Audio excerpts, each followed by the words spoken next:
Quite a contrast for these two clubs heading into round one. Glenelg, the wooden spooner of the past 3 seasons, up against the reigning premier Sturt. Hello everyone and welcome to the Glenelg Oval. And the Tigers have done quite a bit of recruiting in the hope that they will lift themselves off the bottom of the ladder in 2003. On the other hand, the Double Blues, well, they've had quite a roller coaster ride in the past few months. We're going to have a look just at that roller coaster ride through the eyes of one player, Tim Weatherald. And it all started for Tim back in September when he won the Magarey medal along with teammate Jade Sheedy.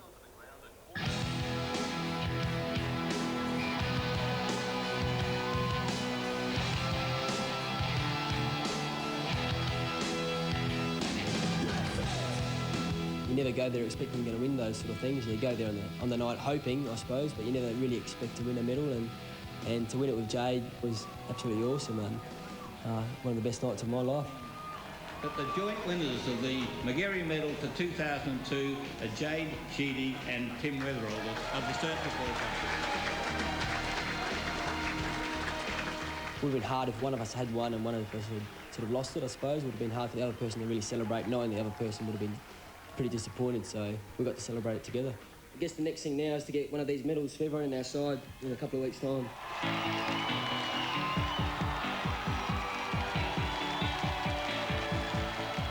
To win a premiership, our first for 26 years, it's an amazing sort of thing. That whole week was just awesome. It's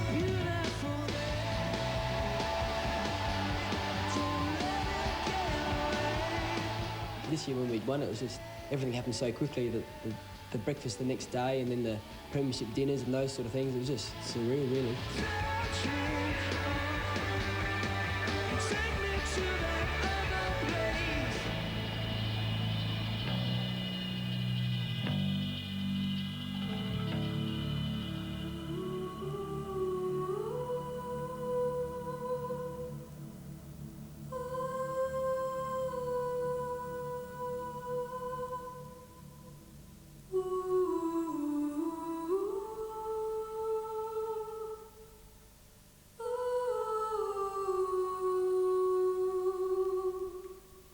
I think about it every night, I suppose. Still, it doesn't scare you so much now anymore, but you still do think about it all the time. And I don't know when I'll get over it. I don't think I'll ever get over it, but it's always in the back of your mind. We're a very tight bunch now, I suppose, and even the guys who weren't over there, they sort of went through similar sort of things of the feelings of I could have been there or I should have been there. And so it wasn't only the people who were over there actually experienced it, all those other people who put themselves in that position. Everyone's very close and we are very supportive of each other. There is a song I have been singing, it brings the healing, that's what I'm longing to see. An awesome day for me and Marnie, and I had a lot of my friends there from the footy club and from interstate. It was, I'll say it was better than the Magarey and the premiership.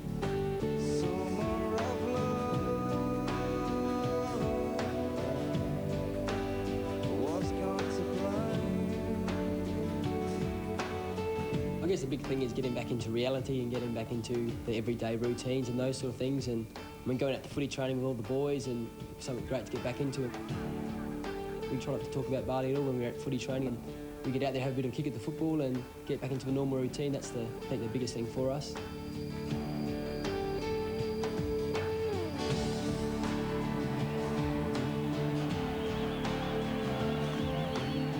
Myself and Damien Squire sort of said when we got back, we got out there for a reason, and we firmly believe that. And one of those reasons is to keep playing football and hopefully to win another premiership. And you know, we'll be right around the mark again this year. Winning's the best thing. The season's good.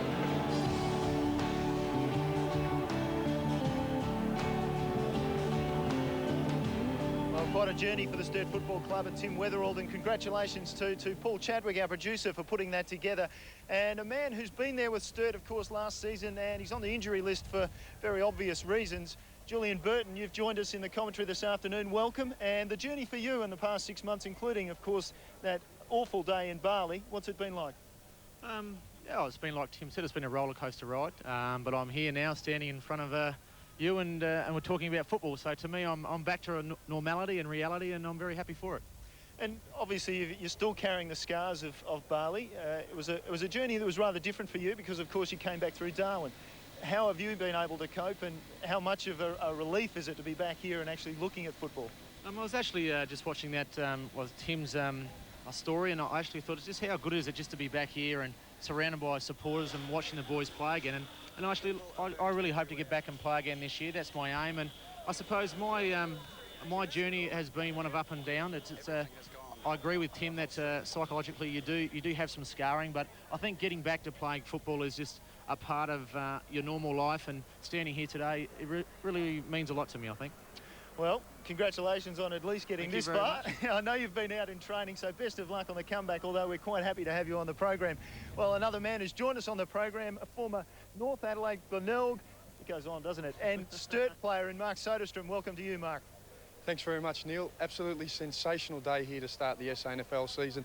And just watching that footage of Tim and his Sturt teammates, just an amazing set of emotions there, an amazing time for the football club. Also an interesting time for the Glenelg Football Club.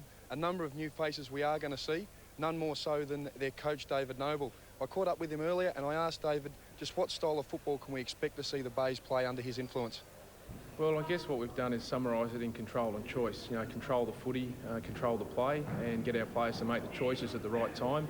I guess in consultation with that, we want to play a long, direct style of game that allows us to minimise turnovers. And Glenelg been pretty active in the recruiting market over summer. Some of the faces we can expect to see today? Some of the faces, I guess, Trevor Cranston, Lee Brockman, Michael Griffiths, they're all sort of 6'4", 6'5" players. Michael Griffiths a tall ruckman. Brett Backwell, Billy Neely for midfielders. So there you have a very focused and quietly confident new Glenelg mentor in David Noble, Neil. Thanks for that, Mark. Well, we're going to have a quick look at the lineups as they were given to us. And Julian, the Glenelg side, obviously a few new faces in there. Paul Sherwood is the interesting selection because I think he may well start up forward, but also Ben Moore withdrawing at the last moment. Yeah, I think Ben Moore withdrawing might change the plans around, but Paul Sherwood, he's one of best and fairest, playing at full back, now up forward, but I think now maybe having a new Lee Brockman and a fit Simon Nicholas to counteract Brant Chambers and Stephen White, it should be a very interesting duel and could break even today. And a quick look at the Sturt lineup. And the Sturt, the double blues, not many changes. You would think that they'll go pretty well this afternoon. I think when you got Conway, Weatherald, Cooper and Nelson, all premiership players, I think they're a very formidable group. I'm sure they are, and we're about to see just how things will pan out for these two clubs. As I said, the Wooden Spoon of Glenelg up against the reigning Premier Sturt at the Bay Oval. Welcome, everyone, and welcome to Michael Maney for the first bounce. Thanks very much, Neil. About underway. The moment that Sturt and Glenelg fans have waited for around about 6 months. We're underway in the 2003 SANFL season. Up goes Golding up against Conway. No one can get the tap. Neely's in there, a new player. Kick out of the centre. He's first for the Bays by Backwell. Taken by Manfield. Manfield the handball. Chopped off by Whiteman. So good early days for the Sturt side. Cooper goes with a long kick toward the outer side. Kennedy wearing the headgear for the Sturt side. Ball paddled out of bounds by Tim Weatherald, and we'll have a boundary throw in. Good crowd in for this round one fixture, Glenelg and Sturt. The ruckmen do battle. This will be intriguing. Golding on the way back after spending most of the year in the reserves last year. Wouldn't have liked that too much, but under David Noble, he'll be hoping to resurrect his career. He's a talent, that is for sure. Let's see if he can go on with it this year. Another bounce. Conway, they both nullify each other. Away they go. Umpires there. Gee, tell me a second. How do you pronounce that? Tony Day, Anthony Mead, and Shane. We won't even go there with that. So, Prisabella, thank you very much to Anne Mogridge in my earpiece there. The umpires will be a little bit more lenient on a few things this year. Outer side, Backwell tries to get the handball chopped off. Costa, the new skipper of the Bays, ball touched, and we'll have another boundary throw in. So plenty of work to be done by the Sturt Football Club, backing up their premiership of last season. And the Bays, well, they're looking to gain a bit of respect. Away they go through Robinson, wearing Simon Heal's old number, the number 4, a left footer, taken by Cook. Cook turns it round the body. Good looking kick, but the mark has been taken by Xavier Campbell, who was the interchange specialist last year. Oh, they're in trouble. Roberts trying to make the best of it at half back. Short kick looking for Squire, knocked away. Well played by Michael Radis, a new player in the Bays lineup, just thumps it over the boundary line. So a good start to this game here at the Bay Oval. Just waiting for a throw-in. And early days in season 2003. Just punched clear that ball. Heading towards the boundary line, but the Bays, well, they've made a competitive start. That's what you'd hope for if you're a Tiger supporter after the past few years. Ball caught in there at centre-half forward, centre-half back. Umpire again will call for a bounce with Seamus Maloney handing it over. Very interesting, Neil, that Matthew Golding playing the ruck is moving forward and taking centre bounces inside the 50 instead of playing the back play. Well, another centre bounce. Another no result, pretty much. Umpire coming in to call for it. And Mark, just down the boundary line, Paul Sherwood, from up here, I can't see where he's standing. Is he down, back, or up forward, as we discussed earlier? Just Julian having a look around. I've got him here. He's just on around the play here, just behind the ball. He's in the middle of the pack right now. Pack again forms. Mike will break it up for us. Yes, we'll try very hard to, Neil. 3 or 4 bounces there, but players, as you would expect, they'd be feeling themselves out so far, just to see what they can do. A little bit of physicality, a few nerves. Up they go, knocked away by Maloney. Snag, taken by the first gamer in McEntee. He kicks forward. Campbell's there, just ushers it over the boundary line. Just interesting to note that Paul Sherwood seems to be being picked up at the moment by Cameron Roberts, so we'd assume he is at full forward with Roberts lining up at full back. Thanks for that, Mark. Neil, the mail was pretty good, as Manfield does battle with Conway. Loose ball. McEntee, the young fella's in there pretty hard after the football. Away they come. Well done. Good tackle. Or free kick. Is it holding the ball? Will the goal be played? The umpire says all clear. It's a goal. First one of 2003 to the Bays, and it's been kicked by Bill Neely. And that goal just resulted from just pure tenacity and pressure at the inside the 50. As you can see, Cameron Roberts tried to break free. Good tackle by Sherwood, and then young Neely just off the boot. It would have been paid a throw anyway, so well done by the Glenelg forwards, and that's what I suppose the style of play, the aggression inside the 50 that David Noble would have wanted. Quite possibly not used to seeing that player up forward. Paul Sherwood getting the ball onto the boot, Neely making the tackle, and Sturt looking to get the ball out of the middle. It might be Cooper who's under there. Great effort from Cooper in his first season last year, 3rd in the Sturt Best and Fairest. And have a look at that. There's a Tiger dressed up. Quite a tale to tell, I'm sure. Ball still on that centre wicket area, which is obviously the hardest place on the ground. Certainly hard to get a kick there at the moment. Backwell farmed out a hand pass, was met, and a couple of times it was met, and will receive a free kick. And Backwell recruited from West Adelaide from last year. A very important cog within the Glenelg midfield. Drives it up forward. Is Sherwood on the lead. Punch came down to the front of the pack. Paul Kennedy overran it. Now Sturt over the ball. Umpire is in there as well and has adjudicated a free kick. So Sturt will get an opportunity to clear from defence. Just haven't got quite enough run at the moment. Now they've got some numbers around the ball. That's Sheedy. Sheedy got it out the back. Well done. They move it to Cooper. Wanted his left leg. Couldn't get there. Nelson over the ball. Cooper again. Smothered by Backwell. Too high, said the umpire. The little man gets the free kick.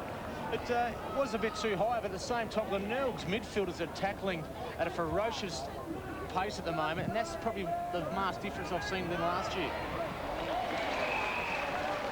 Marked by Stephen White. Well, the big man is going to be a handful up forward this afternoon. He'll kick from right on 50. Look at that. Playing at centre-half forward today, Michael, than his usual position, just out of the goal square, so maybe due to a smaller oval, Brent Phillips is pushing him up the ground. Julian, we know that Stephen White, a confidence player, if he gets going well early here, it could be danger signs for Glenelg. Well, he's just fiddling around with it at the moment. Short kick is a good one, and is marked by the big man up forward in Conway. And Neil, that's good signs to Sturt, but maybe not so good for Glenelg. Mark Conway as a ruckman drifting forward. Matthew Golding's got to run with him instead of sitting back in the goal square. Conway for the Double Blues answer to the first goal by Sherwood.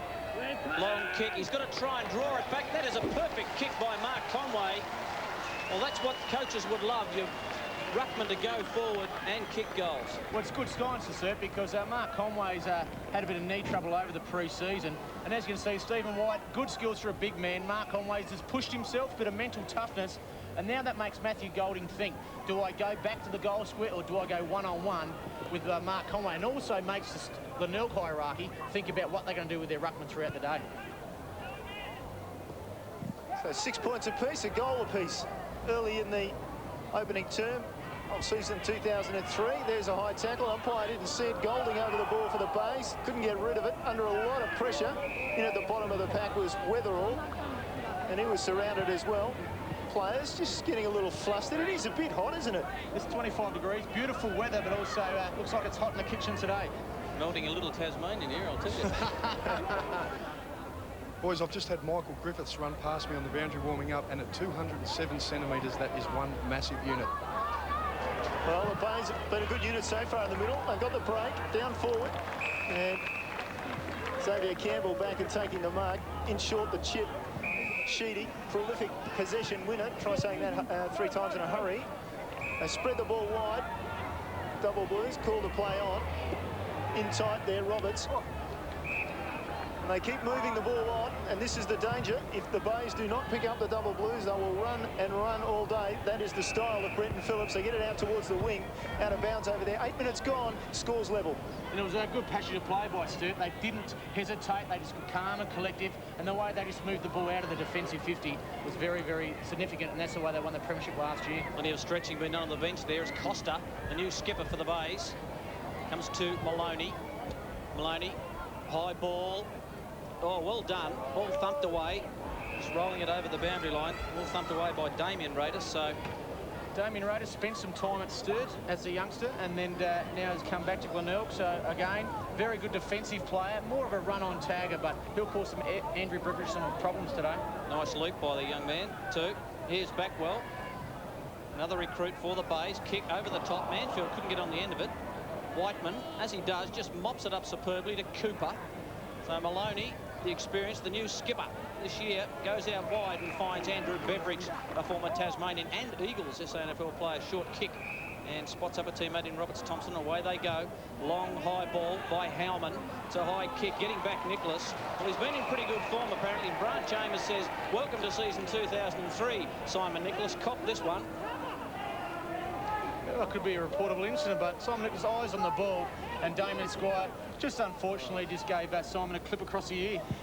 I don't think it's ever going to get reported in the SANFL. Maloney brave and almost took one from Sherwood. Umpire paid the mark. Sherwood was pretty kind to him, I thought. Great courage by Seamus Maloney just in front of us down here on the boundary line, backing back into the pack. So, ball down into the forward line, courtesy of Maloney.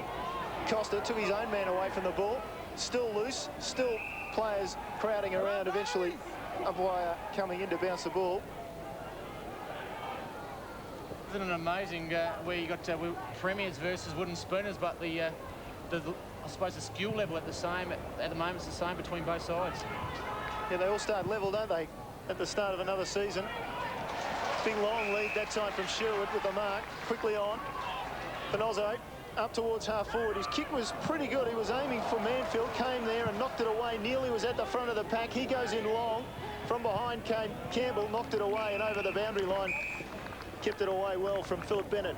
And young Philip Bennett playing against Xavier Campbell. And Xavier Campbell's shown some real courageous signs there, just sticking really close to his young Bennett, but taking the marks when they've come in high and long. Away come the Double Blues. Long kick out of there. Cooper's got the set. Couldn't quite hang on to the footy. Taken by Golding, who gets it away to Mules. Mules has kicked forward. Here's a good one and finds that man in Kim Costa. Costa will kick it along inside 50. What's he got? A lead. No one there. Bennett gave him something. Doesn't quite know what to do. 11 minutes gone. Wants to go short. Backwell. Bad. Manning up by the Double Blues. And Brett Backwell will kick from around about 45 metres out on a slight angle. And Michael, whether you're tall or small, it doesn't make that second effort. We saw Mark Conway do it. Now Brett Backwell's done the same for Glenelg. And it just makes your opposition player just think at times, do I follow him or don't I have to? Busy player is Backwell. Good-looking kick. Has it got the distance? Hasn't quite got the journey. Thumped through for one behind. So Glenelg moved to 1-1-7. And just watch Mark Conway at the moment, just after that aerial contest. He's just looking at coming in. And you'll see Mark Conway just start to limp if they show it on umpire cam. So Sturt, you could hear the umpire there calling Sturt trying to get on with it. Chipped it out wide. They break out of defence and eventually Howman up on. Oh, the umpire's called him to play on. I don't know if he actually meant to play on. Now he's given a hand pass and put Maloney under pressure. He was good enough to get it back to Howman. Drives up towards half forward. Look out. Here's White. He's had 6 weeks of pre-season. It's not much, but he's done very well in the pre-season. He didn't do very well there. And surrenders the ball. So the Bays with an opportunity to go forward again. Driven in long. That was Raiders. Raiders in long and coming and meeting the ball nicely. Well done by Bennett. And Bennett's had some early touches, been around the ball, and now he's got an opportunity to kick a goal on Xavier Campbell. We'll just make Brenton Phillips think a bit here. He's only 19 his first game, but I think he's around about 6'3" tall. Xavier Campbell's only about 5'10", but he's very quick off the mark. I just saw him go for a lead before, and he left Xavier Campbell 3 or 4 yards behind. So can he kick a ball? Let's find out. Well, kick it only for about 35 metres. Really accuracy the only thing. Drove it through, no problems. The Bays come to meet him and congratulate Philip Bennett. And the Bays 2-1, Sturt 1 goal. First game, and maybe his first kick results in a goal. And Brenton Phillips might have some thinking to do there with a player at that height and that speed against a player of lesser agility and ability. We'll actually find what Brenton Phillips does. But again, beautiful technique, head over the ball, and that is a confidence kick. And Glenelg showing some good signs early on. They definitely are, Julian. Very, very competitive. David Noble would have to be pretty happy with that. But there's a long way to go in this game. 13 plays 6. 13.5 minutes gone. Back in the centre. Up goes Golding. Went a little bit too early. Conway got a toe poke out of there. Coming through is Nicholas. Tries to burst his way through. Gets tackled. Umpire said play on. In goes Kennedy. Umpire calls for it. Well done by Paul Kennedy, and also well done by Simon Nicholas. Just pushing his way through, creating some body strength, and that gives you players around you. And on the boundary line, we've got Bishop, Graham, and I think the third person down there, Mark Sodas. You've got to find that out for me. For Sturt, please. Away goes Weatherald. Does the pirouette. Handball to Cooper. Cooper's got a kick with the right, but it's a wobbly one, but finds Kennedy 40 metres out on a slight angle. That's Josh Keller making his debut for the club, the boy from Kai.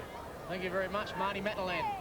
And Paul Kennedy, we talked about difference in height and abilities. Now we've got Paul Kennedy standing Simon Nicholas, so there's some height and weight being shared between those two. Has had wretched luck with injury, has Kennedy. High ball. Oh, mark's been taken. It's a great mark being taken up there by Chambers in the pocket. So the leading goal kicker for the Double Blues last year just floated across, didn't he? Goes the short kick and has found a man. Good work by Andrew Beveridge, just drifting down from the centre there, and some slack manning up by his Glenelg opponent. Andrew Beveridge. Look forward to his game today. He's a good mover, Beveridge.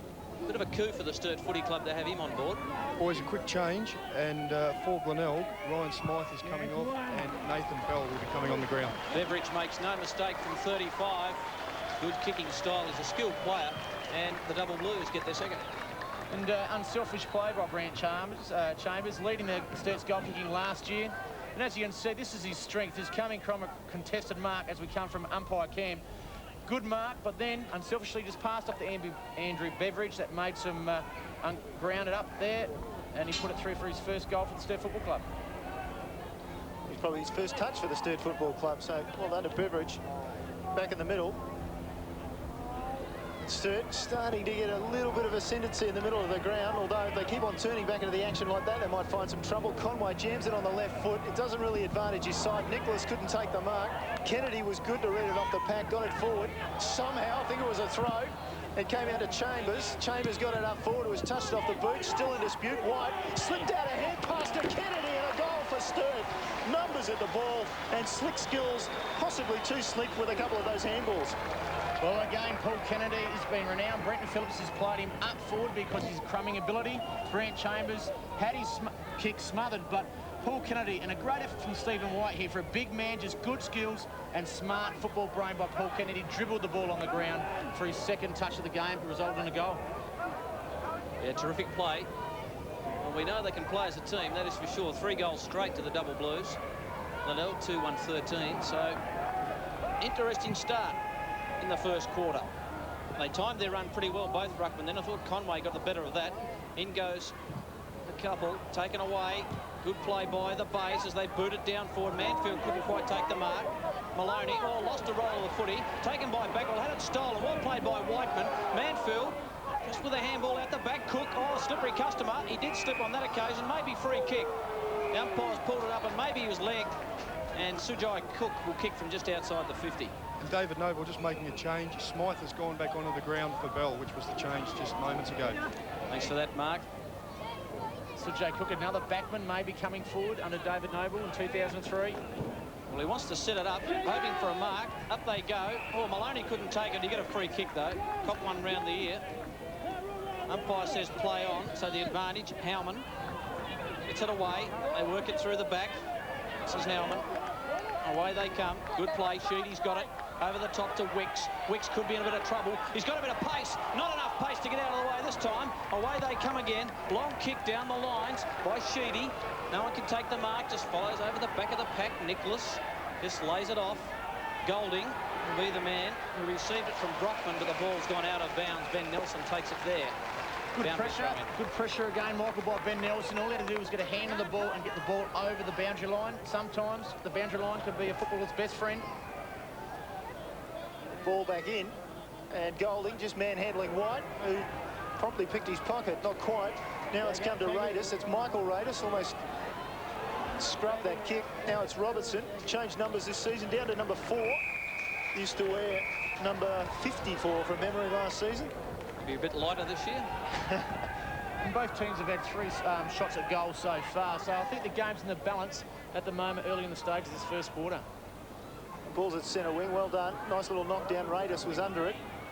Still, Neely was fighting in there. Nearly able to get it out, but not quite. Umpire's got it. Well, waiting for that one. And we talked about earlier in the on the preview of the game, Neil, that Lee Brockman, the Sydney recruit of the base, has picked up Stephen White, and we talked about that, and he has, so he's got a big job today. So stalemate, centre wing at the moment. Conway tried to take it out of the ruck. They're still trying to get it out of there. Still no success. Gee, there's a lot of players around the ball at the moment. They're all desperate, as you'd expect. Umpire has decided to bounce it. I thought he might have picked a free kick there. Very interesting, Clark Robertson-Thompson, as you can see, he's really pushing off to the other side by himself, and he'll take his opponent, and he's on a young player in black coat. So that's way off to the other side of this ruck work. The ball comes down. Sheedy was the player who the ball came to, but immediately surrounded. Sherwood, one of the men doing his work. And just a lull in play at the moment. Score check Sturt by 5 points. And just approaching time on, ticking over right now. So Sheedy takes it out of the air, off the chamber, rather up forward. It was Costa taking the mark. Now they spread it to the far side of the ground. Out there running is Brockman. Will he get a bounce? Well done by Whiteman. Put his body in. No free kick, said the umpire. Whiteman is staying down, and Sujay Cook goes to pick the ball up. Cook now with the ball off the left leg. His skills weren't up to it. It's out of bounds. And gee, I thought he might have earned a free kick there. Andrew Whiteman, a courageous player, has won many awards at the club, Sturt Football Club, by putting his body on the line. And again, just testimony to the courage of the man. Conway over the back. Free kick over the shoulder. It'll go to Cook. He's been busy so far, Cook. That's been a pretty good move up forward. It's interesting how a new coach comes into a club and restructures the whole team. We've seen Sherwood and Cook all play down defence for the Bays. Now they're playing up forward. So a new lease of life for these new players in Cook and Sherwood. Well, he wants to go short, and Manfield's given him a good productive lead. He honours that. Manfield a long way from goal, right on the 50, but on a beautiful day like today, I think he might just go the journey here. Yeah, it looks like he's taken his right glove off there, Michael, so it looks like he might be having a set shot for goal. And Michael Manfield did play, had some AFL experience with Fitzroy and Richmond, then came home with the Eagles, and then last year transferred to Glenelg. Also missed a bit of footy last year with injury, so he'll be looking forward to 2003 being a bit more productive. That kick is not as productive as he would like. Just pushed it right for one behind. It'll be interesting to see how the Sturt Football Club bring the ball in back through the defensive 50. Will they go short or long? They do go short. And wide, Campbell, quick hand pass off to Sheedy. He'll have to make some yards. He gets pressured, but his kick is pretty good. Wicks will run into it. Oh, he's quick, this boy. Daniel Wicks takes off, arrogantly takes a bounce, under pressure though, kicks the ball up forward, looks for the run of Chambers, the lead just over the top of his head and out of bounds before White could get there. So we'll get a throw in, and that was a great transference, one into the other. Talking about Daniel Wicks being quick, but Luke Panozzo, gee, he can run 100. I'd like to see know what his time is. Mark, down on ground level, is getting close to Daniel Wicks very quickly there. He certainly was, and we know Wicks is a bit of a speedster. Great work by Ben Nelson just moments ago to use his body to open up that path for Danny Wicks too. Now it's off to Cooper. Cooper, able to get quite a purchase on the ball. Now thumped forward by Costa. Well done by Squire with the short haircut now. Then Cooper unloads from 40 metres, another goal. And it's that easy for Sturt up forward. Matthew Cooper just like a bit of a slingshot left leg. The boy from Adelaide Hills, come down last year to play in a premiership with Sturt Football Club.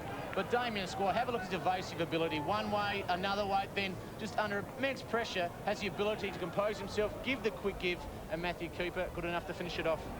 Julian, just during pre-season, since Stephen White's been back for the last 6 weeks, how has he been going? Because I just saw him down there with the hands on the knees, heaving pretty heavily.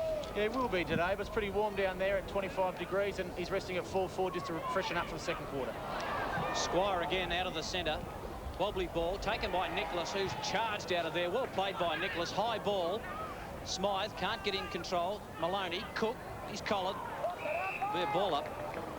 Gee, I tell you what, Simon Nicholas, apparently the raps were on him. He's played pretty well in the pre-season. He's attacking the football with plenty of gusto, isn't he? He's 6'3", a very good athlete, can play either end of the ground. He's stealing Paul Kennedy, so he's got a big job, but he's playing well at the moment.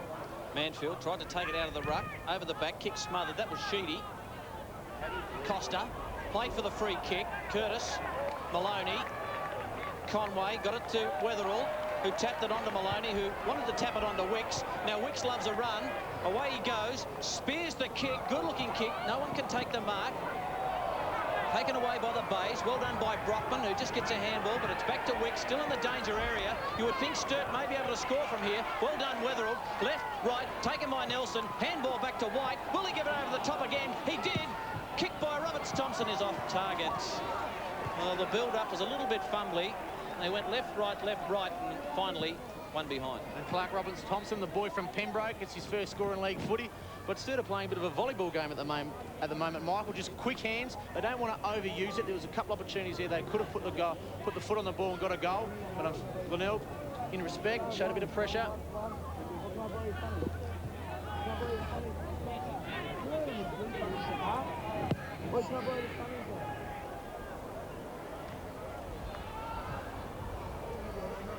Long kick out.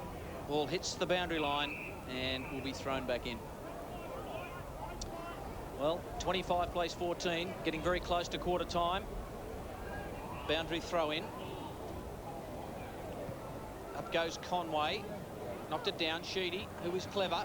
Handball's a bit too quick for Curtis. Curtis has got to evade 3 or 4 of them. In goes Smythe for the Bays. Good play. Got a quick kick. Taken by Robinson. Robinson's long probing kick is away to the right. And another behind to Glenelg, but they keep on coming forward. 2-3-15. 10 points the difference. The Double Blues 4-1-25. Michael, Matthew Golding doing all of the ruck work for Glenelg at the moment. Interesting to see how he does last the game out. He's lost 7 kilos over the pre-season, so he certainly looks a lot fitter. Certainly does. So Sturt coming down the grandstand side. Howman in good position. Sherwood did well. Howman, a handball over the top to Weatherald. Weatherald to Nelson. Free kick behind play was advantage. I don't know how much advantage. Well, snared by Wicks. Wicks goes with a long kick and finds his man. Well played. Terrific mark. Well, Wicks has been in explosive form. And the man getting up there is Brant Chambers on the lead. We know he can kick with deadly accuracy on occasion, and he'll need to kick from 40 metres out directly in front. Michael, it's amazing. Clean hand skills and foot skills can really turn a team from one level to another. That's what Sturt's done at the moment. They've really opened the game up just due to their quick hands, speed, and their ability to find the key forwards. And a quick change down here at ground level. John Vlatko's coming on for his first run, and he is replacing Luke Panozzo. A few changes by the Bays, but can he take it to 16? Chambers, he's shanked that off to the right. Siren goes, it's quarter time. And the double blues 4-1-25, Glenelg 2-3-15. Spirited opening first term, and most of the players looking pretty tired and exhausted after that. Julian, a pretty good first term. Yeah, I think both teams, I thought Glenelg started the better due to the movement through the midfield under Matthew Golding and Kim Costa. Sturt then responded, and maybe a little bit experienced through having played in some finals football last year. And I think it really comes down to David Noble just regrouping his charges, where Brenton Phillips will be thinking, right, we've got a bit of roll on now. Let's try and break the game open even more than we have in the first quarter. Yes, the Bays, they do look a little bit promising, though. They're certainly a different side from last season. The latter part of last season, I guess they were a little bit dispirited. Yeah, I just believe, I think Glenelg's attitude at the ball and body has been more intense than last year. That's the first thing that I noticed. And I think maybe that's something that Glenelg needed, and David Noble brought that in, and that maybe reflects a character. He's got a lot of talk about being strong and united. That's their motto over the pre-season, and I think that was reflected in the first quarter. Well, round one got underway, of course, last night. Norwood against Port at the Parade. I guess there were big expectations on the Maggies, given their... Well, they missed the finals last year, and for them, that's an appalling performance. Yeah, well, Neil, as you can see, Norwood, I thought Norwood would be maybe one of the teams that might struggle this year, but they've really shocked me with... I thought Port Adelaide to have AFL experience in Platt, Funky, Ricky O'Loughlin, Brian Binky all coming, but players such as Brett James and Scott Borlace, Jonathan Robran, you can never count Norwood out of the competition at any time. Yeah, there's certainly some headaches for Stephen Williams, because there's James Tyson kicking a goal, and they really must have done it easy. I know that I obviously wasn't there last night, but gee, to read that score, or to hear the score last night, it was quite a shock, I guess, for everybody around the league, really. Well, I think just hearing from people that went to the game that Port Adelaide lacked a bit of pace around the packs, where Norwood have got Lachlan Turner, Scott Borlace, they've got Vidic and all these other players that can create immense pressure around the ball. And Port Adelaide, they've got all their good players on the halfback, such as Braden Lyle, Nige Fiat, Corey Archie. But as you can see, McEntee kicked 4 goals, and he actually rotated through the middle with Tony Hobby, an export player, and Brian Binky scored 2 goals for the Port Magpies. Gee, and that's a big margin, isn't it? Especially early in the season. It's not something, I'm sure, that Stephen Williams and the Port Adelaide fans would have been looking for. Well, when you can see Norwood had 34 shots on goal compared to Port Adelaide's 25, both teams had a lot of shots on goal, but I think Norwood maybe have been more specific in their movement through the midfield and finished their scores off. Yeah, well, I just can't. I'm still a little bit stunned by that performance from Norwood too. But look, it all goes well for the season. I guess everybody expected that this season was going to be closer. We've only got a top 4 this season. For those of you who have just tuned in for the first time to SANFL football, top 5 with only 9 sides in the competition in the last, well, what, 10 years, 11, 12 years that we've had that, but now we've reverted to a top 4. Well, it just adds a lot more pressure to the competition that there's not going to be an elimination final this year. This is going to go straight into the first and second semis, and that means that teams have got to produce early on the season. And Port Adelaide, I think, really now have probably gone back maybe a year, whereas Norwood have just beat the Premiers in a trial game last week, now have defeated probably the Port, all the people in the community thought that could be a very strong team this year. So I think Norwood's got a bit of confidence going into the start of the season. Well, maybe the Bays and Sturt have got a bit of confidence out of their start today. We'll find out. Mark Soderstrom's down on the ground. Well, Neil, it was a good start for the Bays. They were able to stay with Sturt early on, but then the Double Blues did run away a little bit. David Noble did chat to the players very briefly at the start, then he split them up into their forwards and backs and midfielders. Nick Chigwidden and also reserves coach John Simons were there addressing players in their specific areas. He's just brought them back into the huddle now just to have a little bit of a chat, and hopefully for the Bays they'll come out firing in that second quarter, Neil.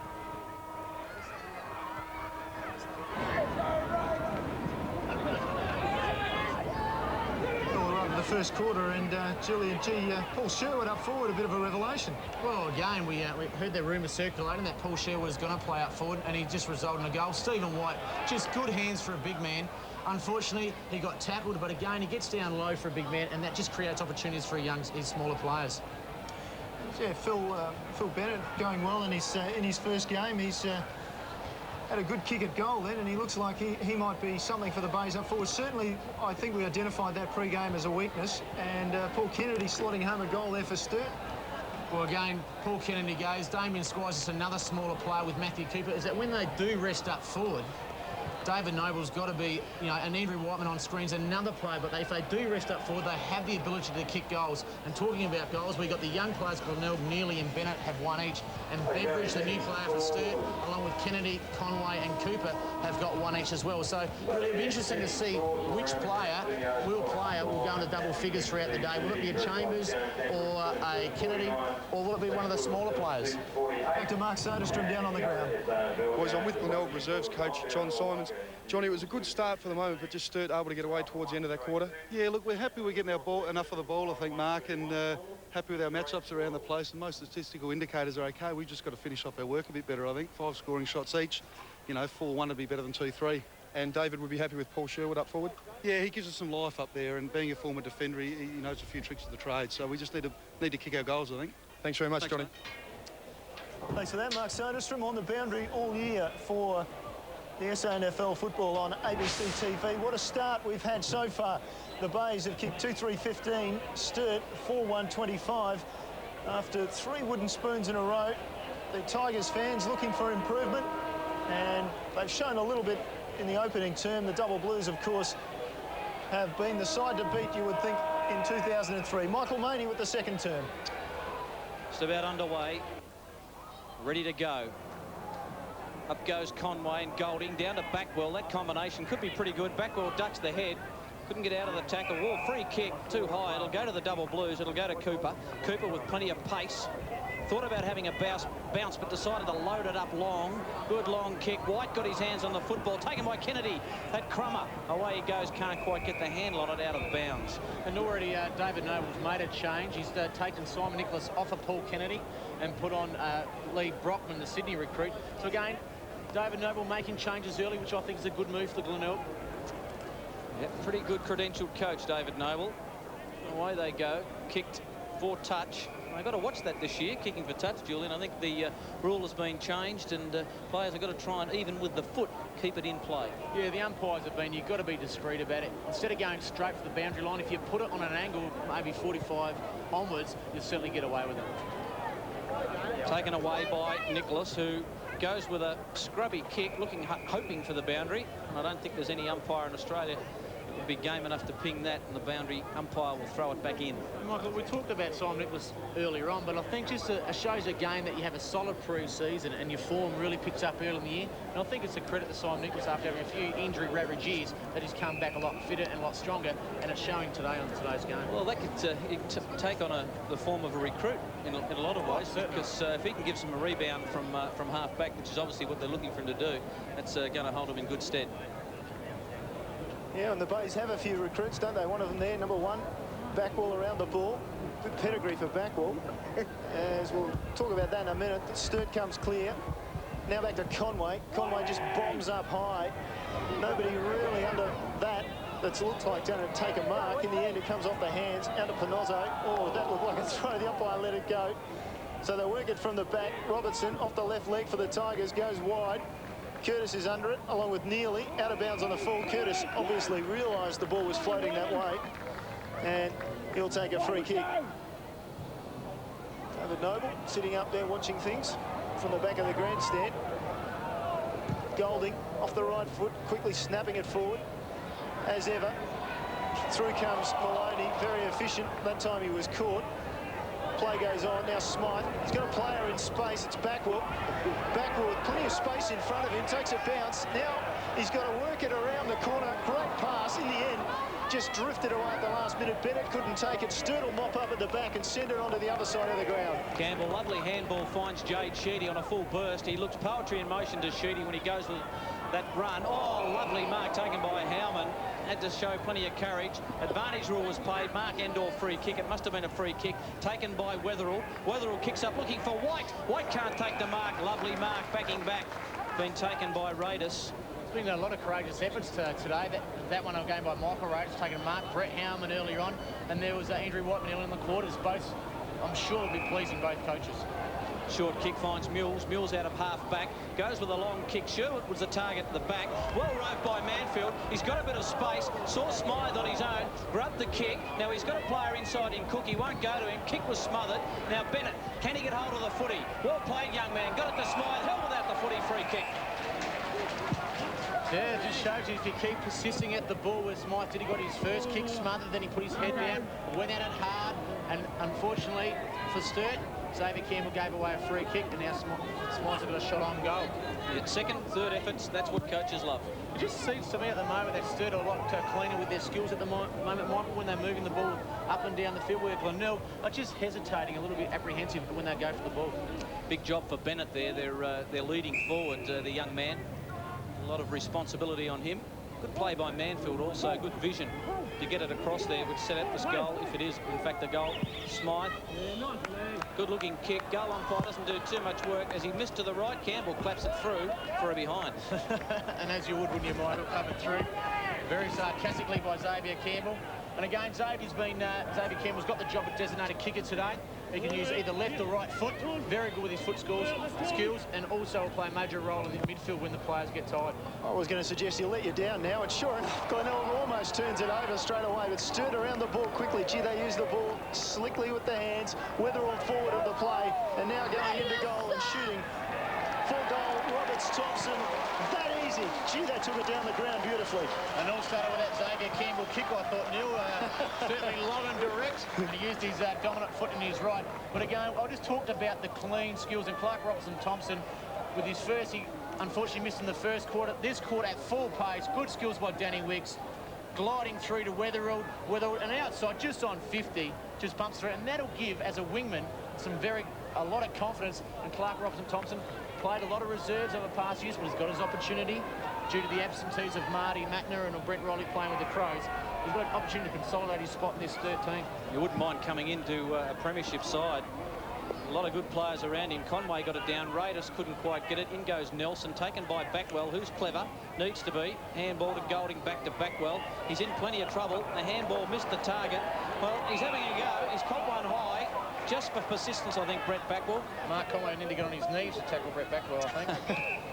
Yeah, got him round the ear. Michael Raiders, who showed tremendous courage just a moment ago. Looking forward, looking for Sherwood. He's the target. Oh, coming in was Wicks. Got a hand on the footy. Free kick, taken away. Here they come. Glenelg closing in on 50 and has missed. It was Craig Robinson. Where Glenelg miss opportunities, Sturt just turn those into goals, and that certainly can put a gap between a quality side and a depleted side such as Glenelg at the moment. Well, Robertson missed that one last time they missed. Sturt took it straight down the ground from about this position, and have a look at this. Is this a replay or what? Here comes Maloney. Maloney kicks for the lead. It comes over the back, and an easy one coming up for Chambers. Oh, history repeats, and Sturt has another goal. Deja vu, Neil Cross. And it just feels to me that if I was David Noble, I'd be all right at the moment sitting in the coach's box, because, again, no one contested that mark at centre-half back. Cam Roberts, you know, spilled it over the back, which wouldn't be very pleasing to Brenton Phillips. But Danny Wicks, good skills. Seamus Maloney pushing through the midfield. Again, misjudged it by the young player in Brockman, and Brant Chambers, just bread and butter for a forward. Two easy goals, Michael Maney, where Sturt are getting these goals not through just hard pressure, but just silly and interesting mistakes. Kicks are 47 each, handball Glenelg 16, Sturt 49. Interesting stats, Moggy. I'll tell you what, if you want to let Sturt run on their own and run forward in numbers, you will get absolutely cut the ribbons, and I think that's the lesson that's being learnt by Glenelg at the moment out of all that. Raiders goes in hard for the footy, comes back to Robinson, who missed that goal a moment ago. Good long kick. On a long lead was Sherwood. Tries to gather. Will he go for the boundary? Tries to keep it in place. Smyther's there. But all he could see was Daniel Wicks. Tried to handball away from him. And Wicks can't keep it as Manfield goes over the boundary line, and they'll throw it in. Well, how did Glenelg respond from this, I suppose, charge by Sturt? I think they've just got to pick their skills up, make them a lot cleaner, and make the right decisions. And that's where I think Sturt are killing Glenelg early on. 20 points the margin, and Sheedy takes himself in a ball and waits to get tackled, and the umpire blows the whistle for another throw-up or bounce down. And Neil, it's not another way Glenelg can get around this is by bottling the game up, you know, and Manfield just tackled it centre-half forward. Just stop Sturt's runners from receiving the handball. Ball down again. Lovely little tap down, but Backwell intercepted it. Now Howman couldn't get the foot to the ball. Manfield got the hand pass out for the Bays. Cook got it out to Backwell. Dodges, weaves, gives out a hand pass a little too hard for Neely. As a result, Cooper comes away. His hand pass backwards to make some space for Campbell. Now Campbell Up towards the wing. Beveridge did well, knocked it away. Whiteman with the hand pass into the path of Weatherall. Meets it hard, takes it. Quickly hand passes off as well. And Sturt will go high and long. And Roberts was the kicker, and it's in the goal square. Almost another goal. The big thump as it hits the post. And we'll count that as rushed. Double Blues looking dangerous again. And that man on screen just before Cam Roberts. I think when your centre-half-back fullback's having a shot at goal, I think that's worrying signs for Glenelg Football Club. David Noble just swinging some more changes. John Blatko onto the ground and coming off for the Bays. We'll just check at the moment. We've got a few numbers being changed around. I think it might be Daniel McEntee. It is. Thanks, Sodas. Away comes Wicks. He is lightning. Goes to Roberts, who was the man who delivered just a moment ago. Good kick. And finds Damien Squire.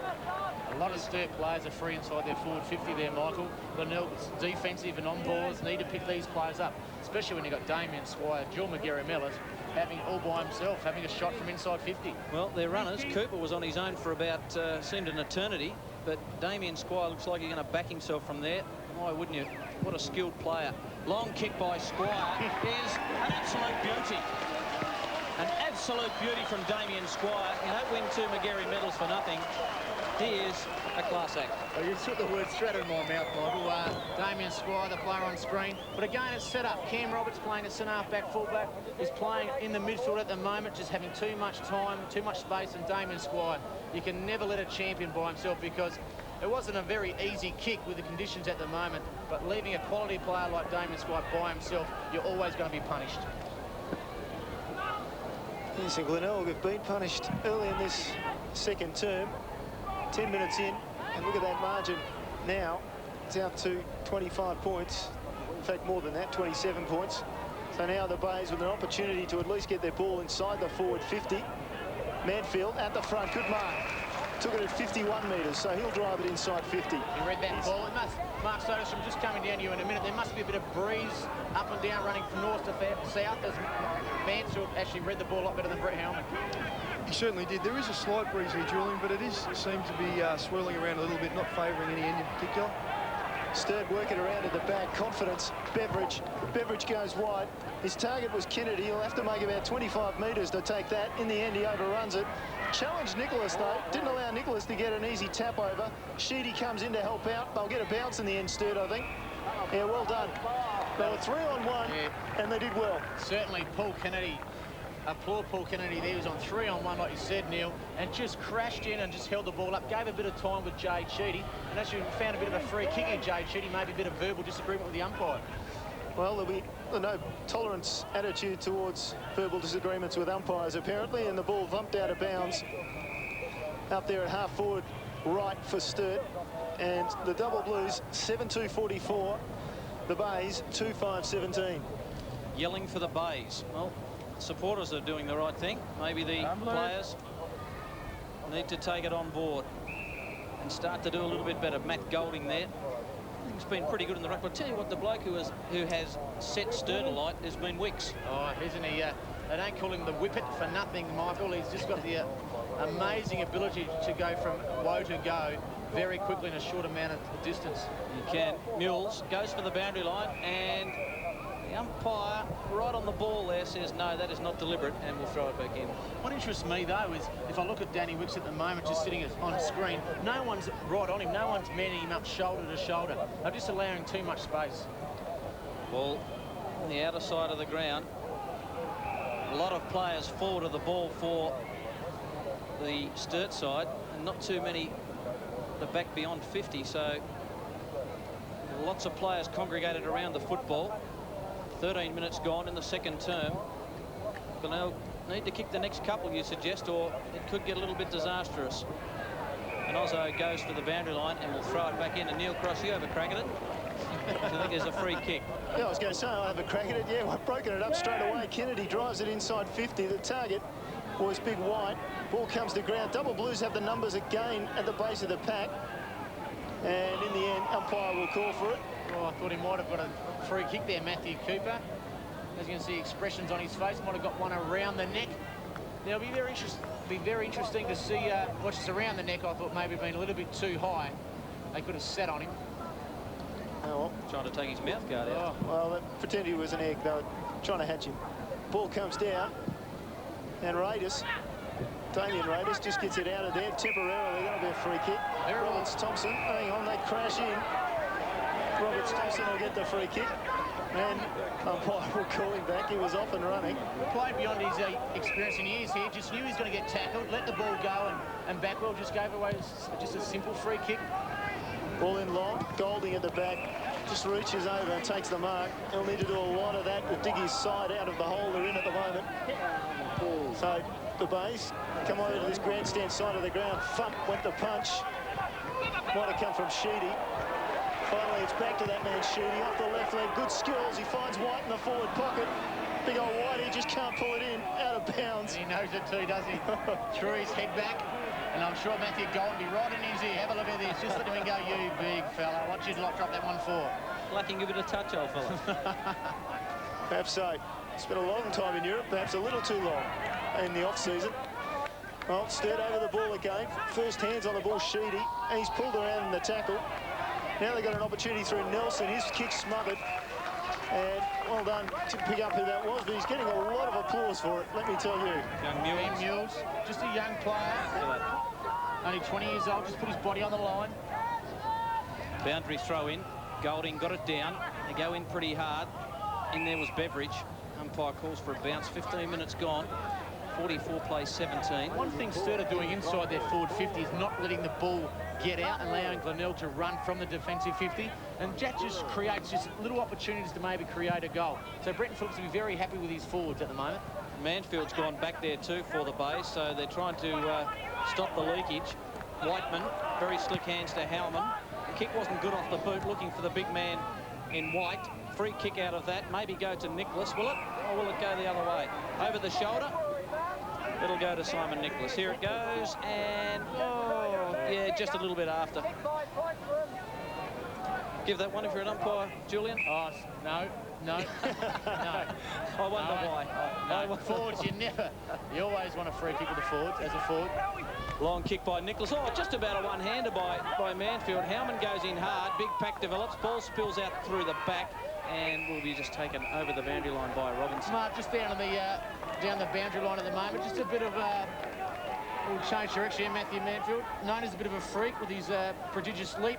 Just couldn't take that one. He almost pulled off a blinder, but Griffiths, Glenelg has started to ring in some changes, and I think, yeah, Michael Griffiths is going to come on for his first run, and Aaron Bishop looks like he's about to come on for his first run for Sturt, so perhaps both Ruckman in Golding and Conway coming off for a break. Just go and stand next to Griffiths, mate. Let's see how big you are. We might get a shot of that in a minute. The next breakdown in play as the ball inside the Sturt 50 again is Nelson trying to use his strength, and not even Ben Nelson can break out of a bear hug when there are 2 or 3 players around him. So Sturt 44 plays Glenelg 17, and we haven't had a score for quite some time. Down to Mark. There you go, Julian. You can see him behind me in shot there, Michael Griffiths. That is one big boy. He is leaning over though, so perhaps he's even taller than what he looks. Yeah, the ball's been inside Sturt's forward 50 for 5 minutes now. Glenelg have got to do something to get it out of their defensive 50. With players like Squire, Sheedy, all resting up forward, they're dangerous around goals. Boundaries throw in. Sheedy plays for the free kick, gets tackled. Well done. Cooper, quick with the hands. That is one thing they are. Rare fumble by Wicks. Free kick and they've targeted him. Yeah. Yeah, well, he's certainly the man that has really busted the game wide open is Wicks. He hasn't kicked the goals, but he's certainly shown plenty of pace. Short kick, looking for and finding Stephen White. He's got a yard or 2 on the big man Golding, and I tell you what, if White can put this one through, maybe he might just have a word to Matthew Golding. It interests me and Matthew Golding to be coming off the field by Stephen White's having a shot at goal, but where was Stephen White's opponent? Stephen White's a lot quicker than Matthew Golding. He's a ruckman resting. Whether it's Lee Brockman or Simon Nicholas, they must be picking Stephen White up. He's a match winner at all times. And juice of both the ruckman in Matthew Golding and Mark Conway just about to come off the ground now, with Aaron Bishop coming on for Sturt after having a bit of pre-season with Coburg, and also Michael Griffiths for Glenelg making his debut, 19-year-old, 207 centimetres, the big dinosaurs going to the centre. Thanks, Mark. And Stephen White just casually went back and popped it through for his his first goal by my reckoning. So first goal to big Stephen White. Well, they're both, along with Brand Chambers, White and Chambers are certainly probably the 2 key forwards that every team would love to have in the competition. If you let those two on a beautiful day like this, it's great marking conditions. And I'm sure the way Sturt are using the ball through the midfield, those two fellas are going to have a lot of the ball today. Oh, Bishop jumps over, taps it down. Here's Sheedy. Got 3 votes against Glenelg last year, and the ball just delivered over the top in the pocket. It was Chambers, and it'll be out of bounds in the forward pocket. A little bit of push and shove. Boys getting to know each other. As I said, Sheedy last year picking up 3 votes in round 5 against the Bays, and Sturt won easily. So the ball's still in. And just back towards, they'll be happy, I think, just to see the ball out of play. Well picked up, and Robinson was well tackled in the end. Cooper just ran him down, put enough pressure on to force the ball over the line. Umpire didn't see that as poor disposal of the ball. The young Craig Robinson certainly got a bit of speed. Maybe I thought this could have been a little deliberate, maybe a little subtle, discreet, but he got away with it. Oh, you're being tough on him there. Cook at half-back for the Bays. Couldn't quite get it. Whiteman, who really is a solid player. Short kick, looking for Squire. He'll take the mark. Radis was there. And they go hard. Umpire will call for another ball up. I'll tell you what, Matty Cooper gives it 100%. Julian Burton. And on the bench, we've got Mark Conway resting, Stuart Graham and Josh Keller. Josh Keller, just a boy from Kaikai, played with Emmanuel College a couple of years ago. And Stuart Graham, first game in 2 years, had a very similar injury to James Hurd. It's kept him out of football, but it's great to see young Stuart back playing. So if he can get back consistently on. Taken by Kennedy, another man racked with injury. Roberts Thompson kicks a high ball. Oh, can't take the mark. That was Chambers at the front. Kicked off the ground by Wicks. Hits the post. Ronaldo would have been happy with that effort if it went through. But again, it showed just so Danny Wicks just playing on a wing, but is pushed forward, is being hard on himself, and got to the front and centre of the ball. Chambers went for a contest, and then he has a shot at goal. It wasn't the best shot at goal, I'm sure he would have liked, but again, he's there having a shot on goal, which would again impress Brenton Phillips as coach. Sturt added 4-2 this quarter to just 2 behinds from Glenelg. That kick finds Backwell, the recruit from West Adelaide. I don't think the clubs are talking to each other still over that little move. Brett Backwell now breaks from half-back. Nothing much to kick to up forward. Bishop will come over the top for Sturt, and he takes the mark. No, he doesn't. Ball on the ground. Bishop follows up, dragged it in. Umpire said no. I'll bounce it. Thank you very much. And Mark, as Mark said early on, Aaron Bishop went to Melbourne for job and with work commitments, and also with Coburg. Fortunately for the Liverpool club, things didn't go his way, and he's returned, and he'll play a major role in this year. Found some hair dye while he was over there in Melbourne, I think. Yes, he certainly did. Remember his hair being rather redder than that colour that he's got at the moment as the ball's kicked forward again for Sturt. Well done there. Fighting at the back was Mules. And the Bays working again. They're just trying to get out of some trouble and steady the ship at the moment because they've really been rocked by Sturt in this quarter. Here's Kennedy. Good hands from Kennedy. Whiteman. They work it around back to Whiteman. Whiteman drives it up inside 50. Just unable to get the kick off properly. White handled it perfectly. Roberts Thompson can't break the tackle. Wicks. Oh, they've just got numbers around the ball. Here's another little hand pass coming out from Kennedy, but he just couldn't find his man. The Bays weather the storm, but only just, and they get it out of bounds. I'll be happy to see it out there. A couple of good efforts by young Mules back there for Glenelg. He's really just got his hands on the footy, hasn't he? Yeah, I think that's what they have to do. The Glenelg players have really got to stop these Sturt midfielders having shot on goal. Kennedy with the headgear. Oh, it's got to have been a free kick there. A Beveridge picked up by Howman. Long kick by Howman.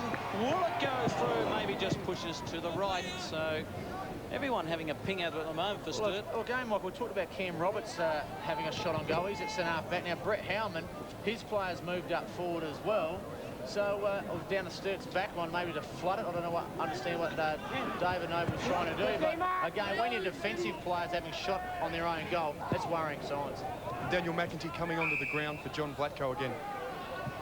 The Bays work it over the centre area for probably the first time in 10 or 15 minutes, it seems. And Sherwood will get a free kick. And that's what Paul Sherwood's got to do. He's got to push up, make a contest, bring the ball to ground. That hand pass, I'm sure, wasn't going for Backwell.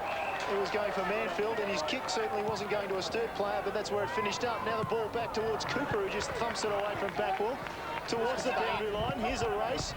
Race is on Beveridge, the number 3s. Manfield wins out for the Bays. Goes back onto his right leg. Hand pass over the top. Raidis with a sneaky little hand pass to backball. He's racking up the stats, no doubt about that. His kick wasn't perfect. Sturt will come in again. Sheedy, well, Sheedy taken high and low. He looked immediately at the umpire, and there's a few double blue fans here looking for that free kick as well. But in the end, we'll get a bounce.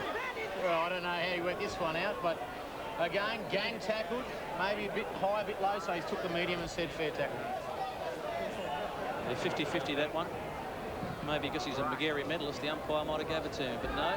Backwell ran into a Howman, taken by Cooper, who kicks it down the lines, but only as far as Costa, who's been pretty quiet this afternoon. Playing on a back flank there, Michael. Usually Kimmy Costa would find himself in the midfield. Maybe that's a move David Noble could use.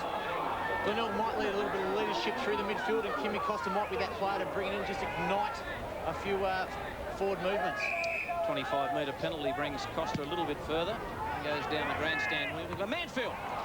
That's a superb grab. Prodigious leap, used it to his own effect there.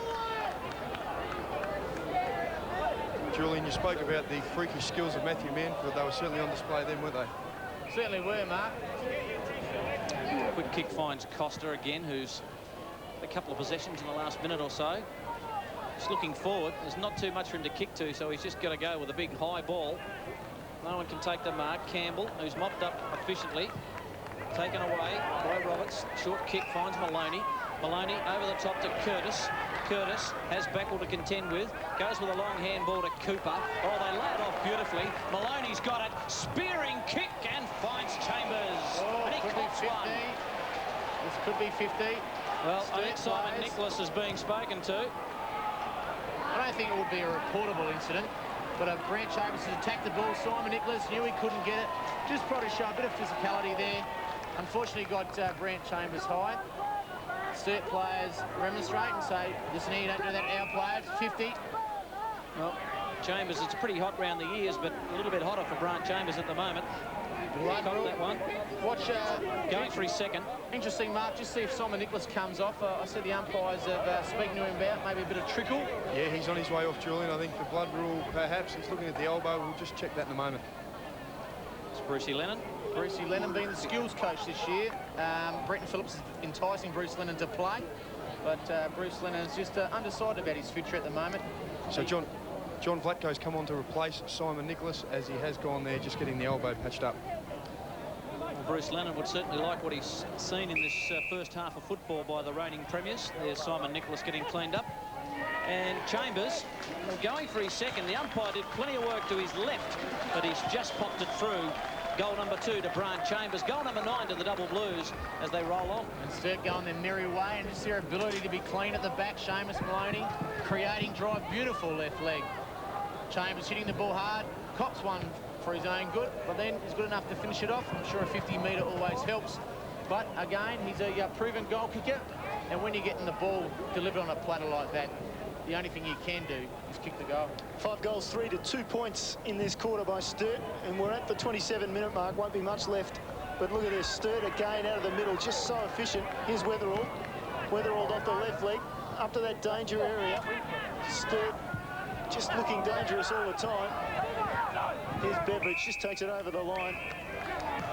And they just look a good side when they run, period. I just think their explosive speed. Sturt is one of the quicker teams in the competition, but not only, as we can see, Simon Nicholas just getting that arm strapped up, and they need him back there to either counter White or Chambers. Well, Raiders wrapped up immediately, read the ball well off the pack, the former Sturt boy, Damien Raiders. As I was saying before, Sturt are just clean with their skills, both hand and foot, and just punishing Glenelg with their deficiency without picking their midfielders up. Oh, there's Kennedy. Kennedy just drives it up towards the goals, and in the end, could be a goal right on the umpire. Might be an interesting look at goal umpire Cam there. There's a few things around the place, but in the end, he signals with 2 fingers. So another goal to Chambers, and he's now got his third. Third, and it's a great start to the seats of Brant Chambers. PK just dancing on a 20-cent piece. Turns the ball around, and Brant Chambers, just his second effort here, just sees a little opportunity. Thought, though, I'll take the pole with me as well, and so just puts it through. Simon Nicholas fine, he's got the elbow all cleaned up, and John Vlatko's come off to get Nicholas back on there. Good square up by Paul Kennedy in that as well, That's Julian. what he's there for, isn't it, Michael? Just getting front and centre, getting the ball out of the middle. And here's problems. Howman out of the centre for the double blues. Kick forward. Might have been a free kick to Chambers. They mop it up at the back. Kick was smothered. That was Brockman, who hasn't had the best of days, I've got to say. Mules thought he might have dropped the footy. All played by Nelson. Tries to burst his way through. Umpire will call for it. One thing holding the ball there, maybe Ben Nelson tried to take the player on with his brute strength, and the umpires penalised him. But again, that's how Sturt keep the ball alive. This is young Mules again, who has really knocked up trying back there. He's done some good things, young Mules. He's playing against Ben Nelson, his direct opponent, so he'll learn something playing a good player. Short kick finds Griffiths, the big fellow, around about 6'6". Lays it off, back well. He's had plenty of touches. Short kick finds Costa, but that is quarter time. The double blues 10-4-64. Lead Glenelg 2-5-17 at half-time. Well, you can see it there, Michael. It's 14 scoring shots to 7, and they've got a comfortable lead, but just their precision with their skills, both hand and foot, they're leaving Glenelg for dead. Glenelg are just not picking up the midfielders, and as you can see when the players come in, Sturt players have got smiles on their faces and the Glenelg players have got hands on the hips, and I think that just really reflects the attitude of both teams. David Noble, well, welcome to the SNFL. You're playing your first up and counter. You play against the reigning premiers, and he's got a lot of work to do with Brenton Phillips. He'll be very happy, and he'll be look forward to experimenting in the second half. Yes, it's half-time at the Bay. 47-point lead to the double blues. And Julian, let's have a look at those goal kickers. Thank you very much, Michael. And as we can see on the scoreboard, Glenelg, Neely and Bennett have one apiece, and Chambers been very damaging for Sturt. He's got 3, and Beveridge, Kennedy, White, Conway, Squire and Robertson Thompson all have one apiece. There are lots of options there, aren't there, for Sturt? They've been plentiful supply. Their options, if you look at the stats, gee, they've dominated there too. Well, I think the major one there is the handballs, but out of their 78 handballs, O'Neill, I think just the way that they've controlled their hands under extreme pressure. Kicks are very similar. Centre breaks have been Golding and Conway have really cancelled each other out. Frees are the same. Hit-outs, again, I think Golding's got the majority of the hit-outs due in his strength. And inside 50, 25, 18. 18's not a bad number for Glenelg. That means they've been inside 50, but they haven't really made the most of their opportunities. On the other hand, as we see here, Sturt's just cut them up through the midfield, haven't they? Well, again, there's just 1, 2, 3 handballs, sometimes maybe 4. And there's always one player on the end to kick the goal. Again, Wicks gives to Conway, Conway to Maloney. Maloney, beautiful left leg off the back flank, and it comes out now. It should have been front and centre, but Brent Chambers takes a little opportunity and creates one of his 3 goals. Yes, they've just been dominant all over the place, and Manfield has been, at times, a key forward for them, but not often enough, you Well, that's what Manfield can do. He has got the ability to take that strong mark, a pack mark, and if Glenelg need to really go forward, they need to do that. Here's Michael Maney with the 3rd term. Underway. Up go the 2 combatants of the first half. Taken away, the double blues to the danger man in Wicks, who wants to kick long up forward. On a long lead is White. Can't get there. Well played, Costa. Just got his body in the way. Taken by Nelson. Nelson screws it around the corner looking for Chambers, but coming in and taking a courageous mark that looked like Mules, who dished it off. Nicholas was part of that foray as well. Raiders is at half back and takes the mark. Just in the hands of the trainers, looks like he has just fallen heavily after that contest, but we'll keep an eye on him and see exactly how Stephen White pulls up. Thanks for that. Taken by Cranston. Didn't see much of him in the first half. Long kick by Cranston. Knocked away by Campbell toward the boundary line. So we've been going just under a minute in the 3rd term. And Michael, those recruits, we're talking about Brockman, Cranston, also you've got Vlako, the youngsters. They need to really impress and get the ball moving forward for Glenelg to have any chance to get batting back in the match. Agree with you there. There's the vision on Stephen White, picked up by Smythe. It's the kick toward goal. He is a cool customer, is Howman. Very polished performer indeed. Smythe tries to hook it in one hand for the Bays.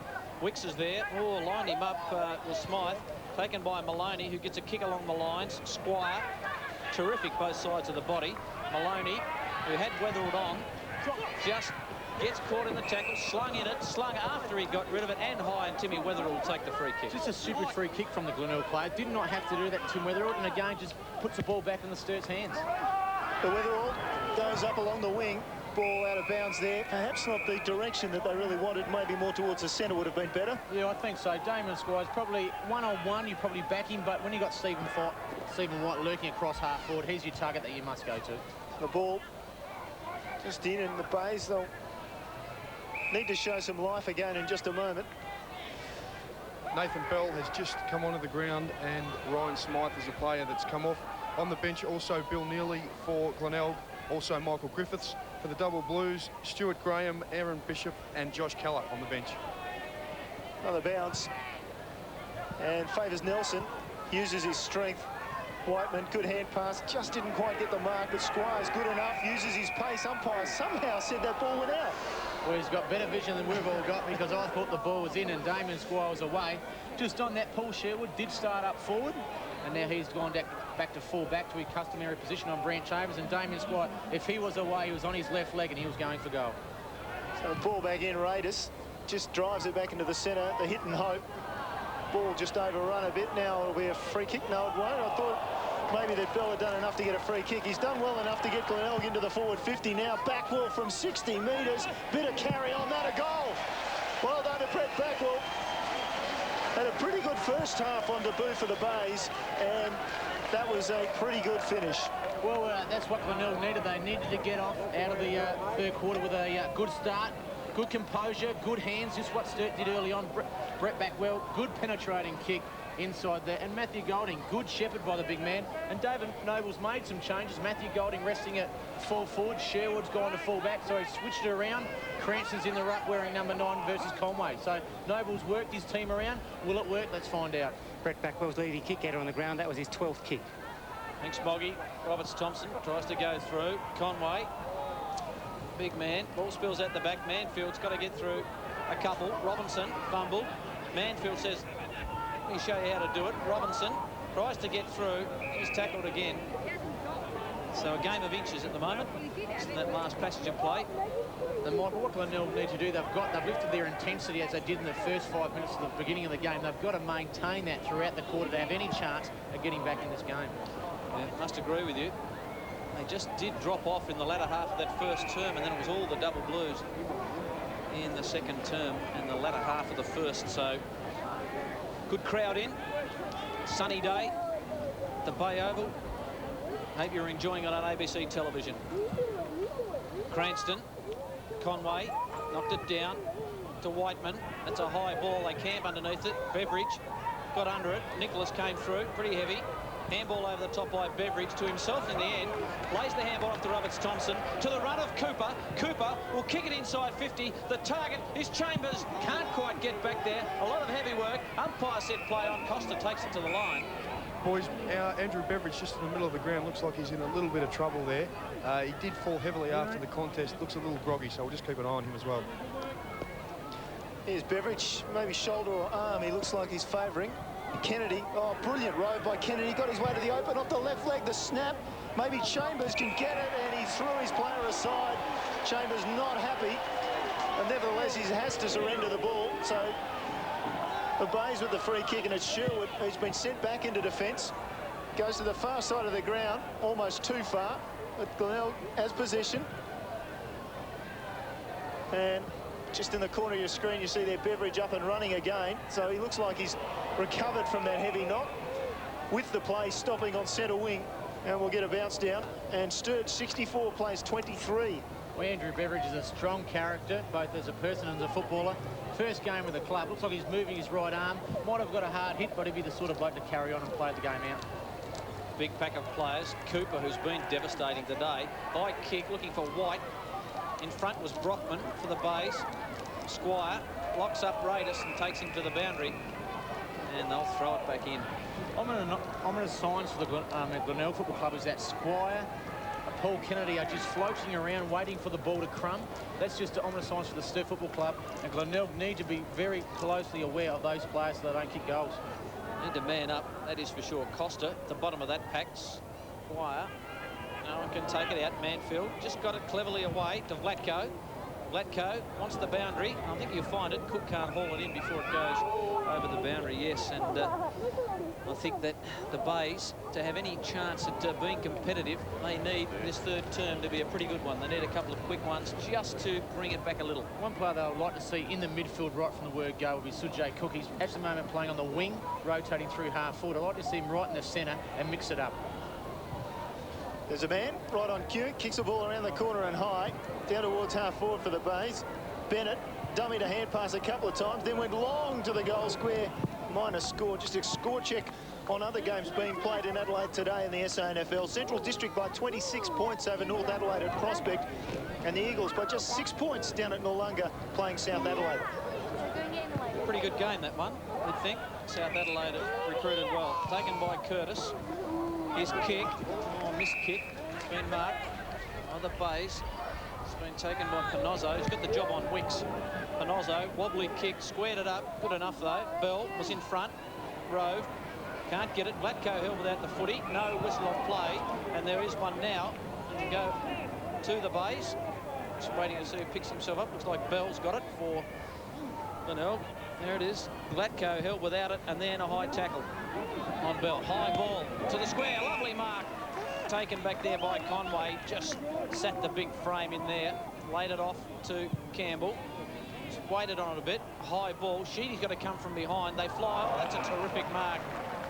Was taken by Whiteman. Sold a teammate into trouble. That was Sheedy. And they lock it up. Good play by the Bays to halt that bit of play.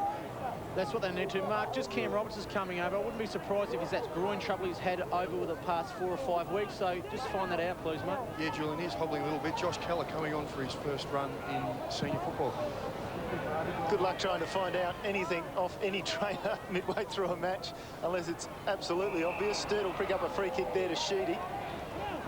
As I said earlier, Sheedy picked up 3 votes against Glenelg last year.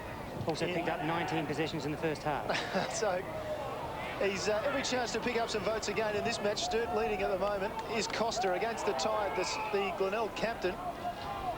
Of course, a couple of premierships in the AFL with Adelaide, and was a South Adelaide player until last season when he swapped across, looking to get a little bit of enthusiasm for football. He's been rewarded for his work, being named captain of the Tigers this year, and it'll be interesting to see how long he remains captain. He is 30 years of age. Julian, you could be right on the mark there. The physiotherapist for Sturt, Andrew Clarkson, straight over there with Roberts. Well, they don't need him at the moment, Sturt, because Weatherald, another of their little players, running players, another Magarey medalist. They've got everything, Sturt, and they've got another goal. Well, they have, Neil, and again, it's just Tim Weatherald. He'll go back to the centre, but again, it's the work by Cooper. Cooper gives it to Weatherald, and they've found too much space. Before, we talked about Kennedy and Squider just crumbing the packs. When you add Weatherald, Cooper, Beveridge, and Curtis when he goes up there, Sturt have just got too many quality midfielders who can kick goals, especially on a small oval such as Glenelg. They are so damaging. Goal number 1 to Tim Weatherald. Just did it easy, ran in easy goal. It's much too easy for them. Taken by Conway. High kick inside 50, lovely mark. Taken by Mules, been impressed with his game today. Short kick, Blatko, outer side of the ground. Found a bit of space. Kicks long, the target's Bell, up against one of the toughest defenders in Maloney. Off the back of the pack, taken by Cook. Little Wizard's got it. Off a step, high ball, the target was Golding. McEntee doing the right thing was Golding. I think he might have popped it through the big man. Well, McEntee did the flying. Golding did the roving. Is that right, Julian? What happens there? Well, Michael, it's not right, but your luck goes your way. Reverse rolls. Matthew Golding showed some agility there for a big man.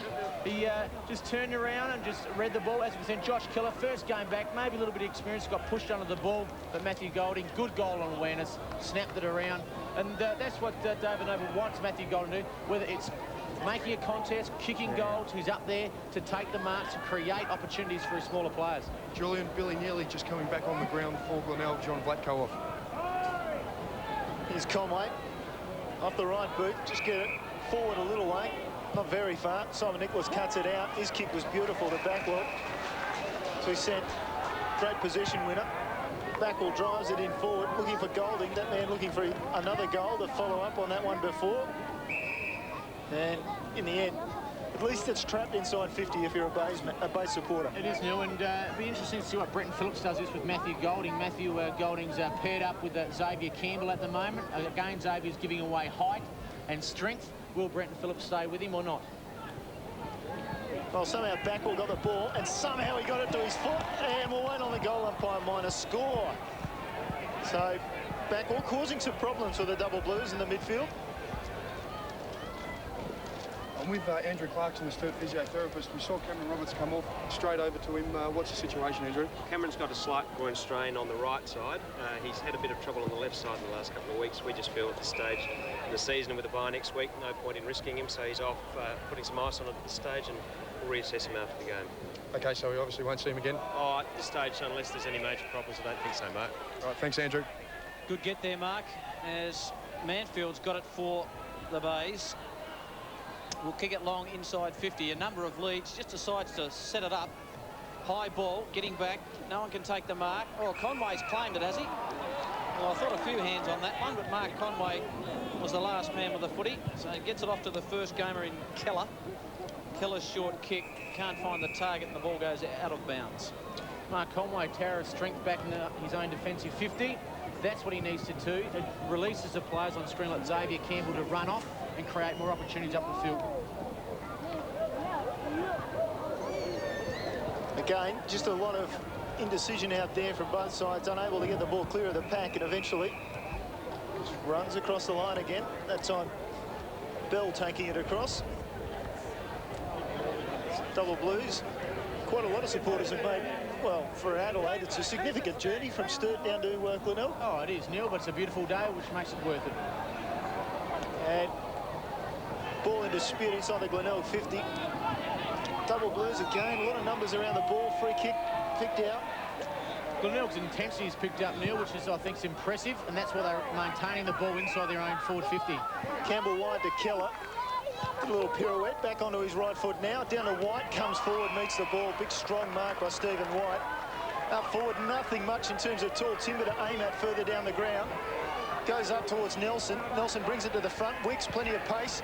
Not a lot of room to move in. Taken over the line. Yes, Mark. Boys just very willing there between Tim Weatherald and Billy Neely. So Billy Neely obviously just trying to stir the McGarry medalist up. Yes, Weatherald just pointing there to the ball. Perhaps Neely should worry about getting the ball. So obviously David Noble has sent Billy Neely out there to play a tagging role. I'm sure young Neely isn't the first man that's done that, Tim Weatherald, and Tim Weatherald's got the fitness of an elite athlete, so he'll just make sure he'll just run this young lad around. It'll be a good experience for young Neely to play on a quality player, Tim Weatherald. Will lead him to the ball plenty of times, that's for sure. They're doing the run around at the moment. Poor bounce by the umpire. They've been pretty good today, got to say. Curtis locks up back well. Umpire calls for it, cross of the arms, and says give it to me as Nicholas just to left of screen, just off shot. Moggy, what's his stats on Brett Backwell? Because I know he's got a lot of kicks, but I'd like to see him get a lot more kicks within the midfield and be more penetrating towards his own goal. Yeah, 14 kicks and 4 handballs to Backwell at this stage. Better bounce by the umpire. Nicholas got it down. Ball in dispute. Nelson thought he copped one high. Scrimmage of players. Weatherald's in there. I think the whistle will blow. We'll have another crack at it. 15 minutes gone. 70 plays 31. And Michael, what I'd like to see here for Glenelg is they've just got to start being clean in close. This is where Sturt are dominating the game. They create runners by blocking and shepherding for their runners. Tim Weatherald is one player that can get free because a Beveridge or a Conway will block for him. About 15 players around the football there. Cranston tried to get through. Beveridge was there. And Neil Cross, I'll politely flick past it to you and see if you can clear the scrimmage.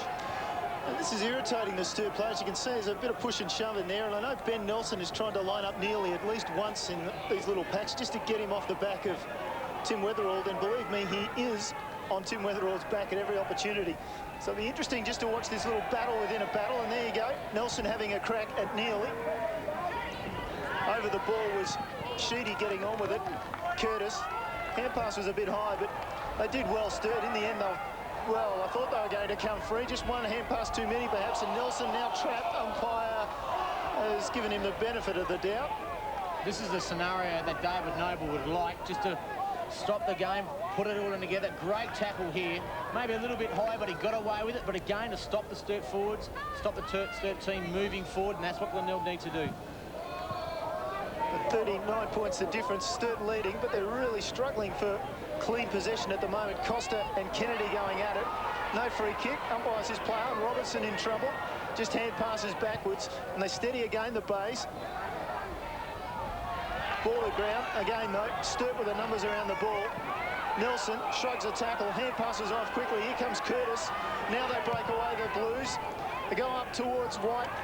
And White just backs calmly into the play, shepherded well by Squire, who kept his man away from coming over the back of Stephen White, and Stephen White will have a crack at goal from maybe 30 metres. And one big difference between the two teams today is that Sturt have got some two key forwards. One is Stephen White on screen having a shot for goal, and that's the luxury of Sturt Football Club by Michael Curtis streaming from his half-back flank, putting the ball up in a contest, knowing that Stephen White will mark maybe 8 out of 10 of them. So here's the big fella, Stephen White. And wait on the umpire, but I thought it snuck the wrong side of the post for Stephen White. So minor score. Aaron Bishop comes onto the ground for Mark Conway. John Vlatko off again. I think he's been on and off just about all day. He's been replaced by Luke Panozzo.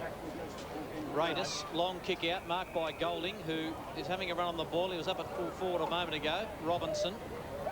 The target is McEntee. A couple of youngsters there see the ball. Young Keller and McEntee. Not too many games between those two players. No, there's not, but it's a good duel for two young players, knowing that they're two inexperienced players going against each other, not playing against a champion. So it's just a bit of confidence, and maybe they'll be playing together in 10 years' time. Can play their own game. Bishop knocks it down. Big pack of players. And I'd like to know how many ball-ups we've had today. There's been plenty. 18 minutes gone. 40 points the difference. Big contrast to the second quarter, though, Michael. Was a free-flowing game, but to Glenelg's credit, they certainly bottled it up. And moving forward, that's just step right up. Glenelg, Nick Chidwitten's back at the club, 4 times best and fairest, one of the favourite sons. So, and also Rod Jameson's back as their forward coach. So David Noble surrounded his players with past players and past champions. Well, one thing he's asked his team to do in this particular quarter is to be a bit more physical. And away goes Nicholas. That's a long, high ball by Nicholas, but as you can hear, the effects microphone hit the behind post. That's out of bounds on the full, and Campbell relieved for the Double Blues. Just steady at the back. That wasn't too steady. Seamus Maloney pushed off his kick. Kim Costa takes the mark. And Kim Costa, not a huge kick of the football. I wouldn't have thought he could make the distance from here. He's going to kick from just on 50. You know what happens, Neil, when you say those things? You need a howling gale behind him. He's got a bit of a breeze. Let's see how he goes. The skipper of the club lines it up. Gets it out to the right, just going for a bit more distance. Wait on the goal umpire. Confirms my suspicion. A lot of the people within the Sturt hierarchy have questioned Sturt's fitness throughout the game, and Kimmy Costa, nice action, but just going across the goals and for a minor score. Double Blues take it out. The target is Wicks. He's given a free kick away to Panozzo, and away goes Andrew Beveridge, who will be pinged for 25 or 50 if he doesn't give it back. Yep, too late. You can't do those sorts of things. No need for that, Andrew Beveridge. It was clearly a free kick to Panozzo, and Beveridge just trying to buy a bit of time. It's a very fine line, though, isn't it, Michael, where, the time is to give the ball back or not. Can you hold it a little bit longer? You take the umpires right to the edge, but again, the umpires have the final say. Well, Panozzo doesn't kick the goal today. Around from 50. It's a good heave. He might have pushed it to the right. So going for distance, the last couple, Kimmy Costa a moment ago and Panozzo, both going for the distance, just sacrificed the accuracy. Missed opportunities, and they're opportunities that Glenelg have got to put forward, because it's the only way they're going to get back in the game, by just putting the pressure on the scoreboard. Curtis with the mark from the kick in. Goes down towards the wing. Misdirected slightly. As a result, Bayes get an opportunity to go forward again. That kick was misdirected as well. Now Nelson can't quite handle the ball. Sturt, they do have numbers around there. Roberts Thompson with a slick little hand pass to Sheedy in front of Wicks. Wicks picks it up, then off with a hand pass. Men back on the centre, running through the corridor. Here comes Sturt charging towards goal. Jade Sheedy from 45 metres. Sheedy lines it up, shepherded through by Squire just to make sure. And the Double Blues just get one back when they need it. Well, again, when Sturt want to step up, they just seem to do it with such ease. And when you got a Jade Sheedy, McGarrett Millers from last year, just streaming through the centre. Cooper, link man, feeds it out, and Jade Sheedy, he's beautiful in motion. He's got a lovely kicking style. One of probably the only players in the league who can just run flat out and then just put a goal within 50 or outside 50. And well done to Damien Squire. Just unselfish play to put the shepherd on. He loves a goal himself, but just the quality that players need. And Juicer, one of the big differences between both sides today is Sturt's clinical finishing, kicking the goals that they should be kicking. Glenelg, on the other hand, struggling to do that. And Daniel Wick's on his own 25 metres, so you can't afford to let good players like that get some space. Taken by Nicholas, who drives it forward. Long probing kick. Campbell's there for the double blues. Ball in dispute. Taken by Cook. Cook's got a man short and finds him is McEntee. Good vision, good finish by Sir Joe Cook, who's been pretty elusive up there, up forward. But, gee, they've got to make the most of their opportunities. They've got to kick this one. They've missed a couple of easy ones. They need to kick this one now. Johnny Vlatko coming back onto the ground for Glenelg. Craig Robertson having a rest. Looking a bit dizzy too, Johnny Vlatko. He's been on like a neon light. Here is young Daniel McEntee, the boy from Ranella. 35 metres out directly in front. Good-looking kick. I think he might have speared it through for a goal. Just wait on it. That's home. Goal number 5 to the Bays. 5-9-39. Sturt 12-5-77. And the kid kicks one. That's a good result. I think so. Sujay Cook, good vision. Found young McEntee by himself. Josh Keller, the youngster of Sturt, and we talked about this little battle between the two. Who's going to walk off the oval with the hand, like the head held up high, and again McEntee's got an opportunity to maybe stamp himself on the game, but also to the new coach saying, listen, you brought me in because Ben Moore's come out. What can you do? Back in the centre, Bishop got first touch on the ball. Sturt looking to respond to the challenge. It's off to Squire. The Magarey medalist is a left footer, so he's on the perfect side for a left footer, approaching 50, almost chased down, gets his kick away, and Chambers in front as a forward should be. Gets the benefit of maybe not the best of kicks from Squire. Well, Damien Squire, very rarely would you see him do a pie floater that floats inside 50. Usually that will go straight through the highlands. But Brant Chambers, lucks of fortune when your team's rolling on. And we've got to go back just recently. He did give away a free kick and he had a mark in the goal square. So this could just reinforce that what he's doing is playing in front, man on man, just too strong. And now he's got a free shot at goal. I don't know about his goal kicking, but might have got it in. Oh dear. I've never seen an umpire go right past the point post and come right back again to give a goal. But Brant Chambers, that's his 4th of the day. He kicked 61 goals last year, came second in the Kent Farmer medal. And Damien Squire again, elusive, got a lot of time. Brant Chambers, lucks to fortune, and has a free shot at goal. And just scrapped it in, Michael. So if he finishes with 5, Brant Chambers, that's a good start for 2003 for him. That's right. He's good value for money, Brant Chambers. He just leaves you guessing right to the last moment, doesn't he? Goal number 4. Up they go. Bishop went up a mile out of the centre. Weatherall couldn't get it. Back well. Oh, going in hard there was Bell. Tried to take out Jade Sheedy. And we'll have another ball up. 24.5, just about 25 minutes gone in the 3rd term. Good display by Glenelg. They haven't given up the ghost by any stretch of the imagination. They've kept trying. Cranston knocked it down. Panozzo, kick forward, loose ball. Out they come. Bennett, who hasn't had much of it, taken by Raidis. Hooking it back in was Panozzo to Raidis. Kick off the side of the boot. Nearly Manfield. Ball trickles out. That's good work by Michael Raidis with the 1-2, but under a bit of pressure, and that's what happens when a team is dominating the game, such as Sturt today. You think you're under pressure when you're not really, so maybe there's a lack of talk there with the Glenelg forwards. Hopefully that can improve throughout this game and the rest of the season. Well, ball in dispute from the throw-in. Cook, fresh air shot in the end. Curtis, I think it was, got it out of there, but straight into the hands of Trevor Cranston, who's called the play on. Cranston around the corner made it hard for himself, and as a result, Campbell back there on the line takes the mark off the Curtis. One of the very hard nuts of that back line for Sturt. Curtis out wide.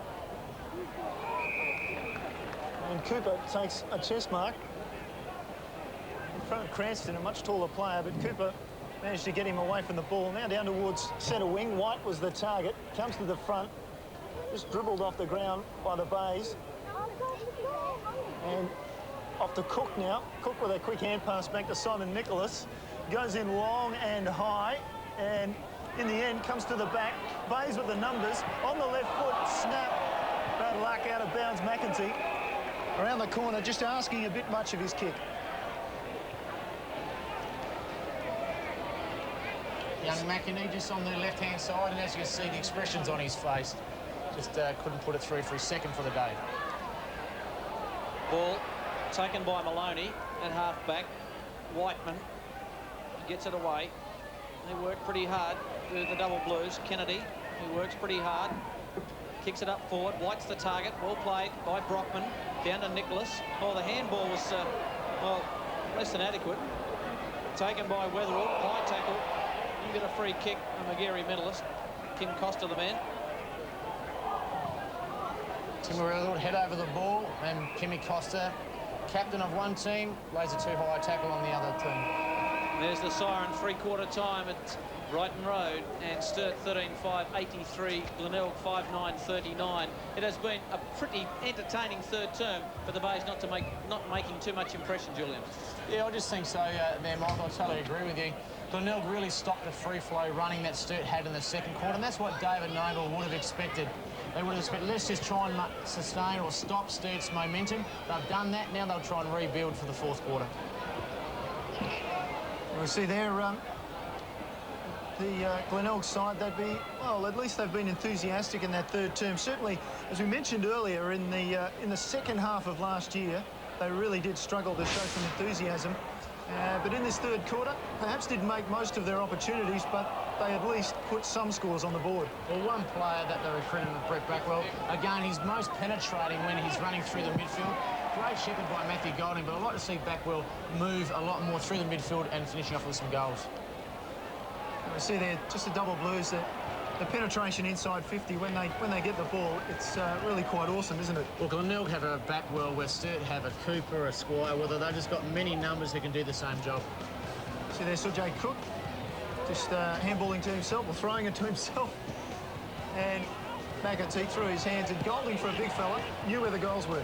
Well, Mark Sodom said early on the year he's lost 7 kilos, so you know, he's primed for a good season. He's got the faith behind David Noble, so he's going to this year with some confidence. Jade Sheedy, he's got plenty of confidence after last year, of course, sharing the Magarey medal with Tim Weatherald. The quarter-by-quarter scores, and we see Sturt, well, they're drifting a bit. 47 points up at half-time, and it's back to 44 at three-quarter time. Well, David Noble will be happy with that, because Glenelg outscored them to 3-goal-4 to 3-goal-1. Glenelg all single-goal kickers, but again, every good team must have a key forward, and Sturt has Chambers with 4, with all the other players having 1 apiece.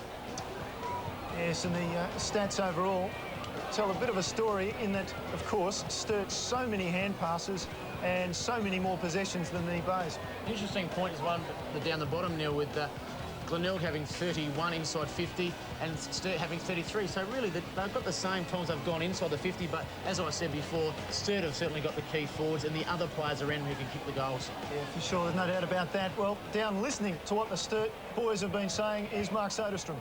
There seems to be a reasonably happy huddle at the moment. Matthew Cooper very vocal, telling the boys to continue to run. And we just see that Brenton Phillips having a chat with the physio, so perhaps getting the news that Cam Roberts could be in a little bit of trouble there and perhaps won't see any further part in the game here. So